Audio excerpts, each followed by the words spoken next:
The shaped charge, or jet perforator, first came into use in the oil field in the 1950s, following the development of explosive technology during the Second World War. The four important components of the shaped charge are the conical metallic liner, the main explosive charge, the primer explosive, and the case that encloses the charge. Simply stated, the firing is electrically initiated by the detonator or blasting cap via the detonating cord, which in turn sets off the main charge. Explosive pressure on the metal liner causes it to collapse inwardly along its axis, forming a high-velocity jet of fluidized metal. Moving at a velocity of 25,000 feet per second and with a pressure of 15 million pounds per square inch, the jet displaces the casing, cement, and formation, creating a perforation in only several hundred microseconds. Depending on the design of the shaped charge and the type of materials being perforated, the perforation length is generally about 2 to 20 inches, 5 to 50 centimeters, and the entrance hole diameter about 0.2 to 1 inch, or 0.5 to 2.5 centimeters. There is a zone of crushed rock around the perforation, and the precise shape of the perforation will vary somewhat depending on charge geometry, gun positioning, and target characteristics.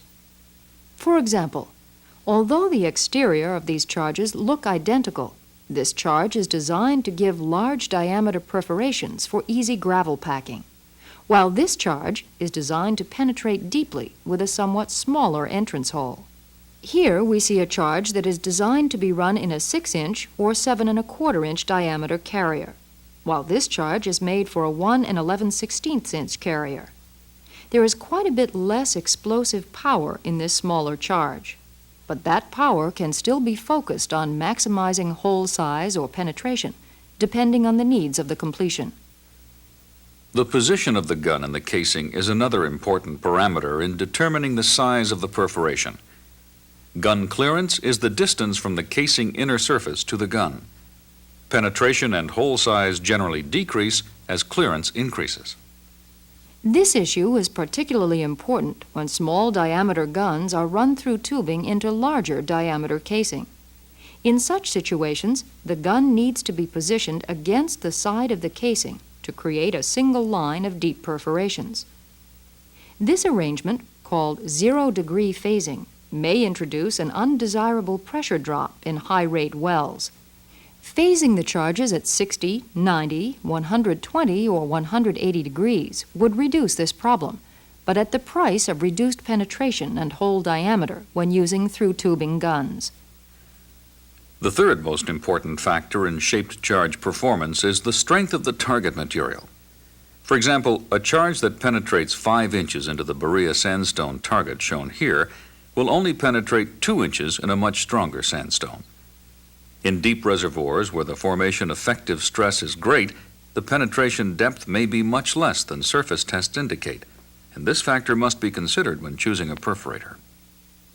Charge performance is also affected by the quality control applied during its manufacture, where precise control of the liner and charge dimensions is critical. The care with which the charges are stored and transported is also quite important. Charges should be stored in sealed boxes until ready for use. Correct alignment of the shaped charges within the charge carrier, whether it be a semi-expendable strip carrier, a port plug gun, or any of several types of scallop guns, is a very important final step in the gun assembly process. The added cost of quality control in manufacture and assembly is a wise completion investment.